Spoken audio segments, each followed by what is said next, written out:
ఏదో ఒక సాధించాలంటే ఉపవాసం ఉండాలి, ప్రార్థన చేయాలి. మీ ఇంట్లో ఏదైనా సమస్య వచ్చినప్పుడు, మీ ఇంట్లో ఏదైనా కార్యాలు జరిగినప్పుడు, ఏదైనా కావాలనుకున్నప్పుడు, ఒక ఇంట్లో చాలా అవసరతలు ఉంటాయి. ఒక ఇంట్లో ఒక పెళ్లి సంబంధం కావాలంటే, పిల్లల మ్యారేజ్ కావాలంటే, ఏదైనా జాబ్ కావాలంటే, ఏదైనా ఇల్లు కట్టుకోవాలంటే, ఏది జరిగినా కూడా దానికంటే ముందు ఏం చేయాలంటే మనము దేవునితోని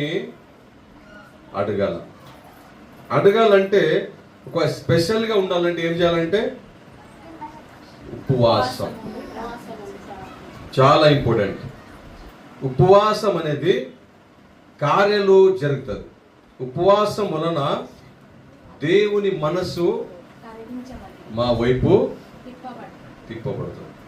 ఉపవాసం వలన దేవునికి మా పైన కనికారం వస్తుంది.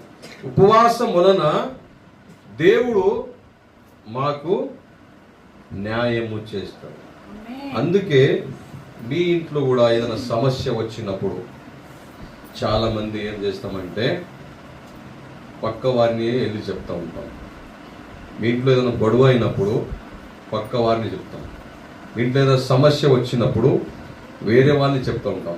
కానీ మీ ఇంట్లో మీరు తలుపేసుకొని మీ కన్నీరు దేవుని ఎదుట, మన కష్టాలన్నీ దేవునికి చెప్పుకోవాలి. ఒకరోజు ఉపవాసం ఉండాలి. మరి ఏదైనా జరగాలంటే, ఏదైనా కావాలంటే ఉపవాసం అనేది ఇంపార్టెంట్. చాలా మంది క్రైస్తవులు ఏది కార్యాలు జరగవు, ఎప్పుడు కూడా దేవుని నిందిస్తూ ఉంటారు. దేవుని నిందించి ఇటు తిరుగుడు అటు తిరుగుడు, చర్చిలు చేంజ్ చేసుకుంటా, ఇక్కడ పోతే ఏముందో, అక్కడ పోతే ఏముందో, ఎక్కడ వెళ్తే ఏముందో, సమాధానము ఉండదు, శాంతి ఉండదు. స్కూల్ ఎట్లా చేంజ్ చేస్తూ ఉంటారు ప్రతి సంవత్సరం. కొందరు సంఘాలు కూడా మారుస్తూ ఉంటారు.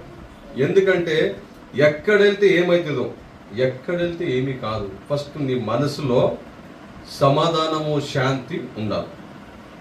దేవుడు నీతోనే ఉంటాడని బైబిల్లో చెప్తా ఉంది వాక్యం. దేవుడు మీ హృదయంలో ఉంటాడు.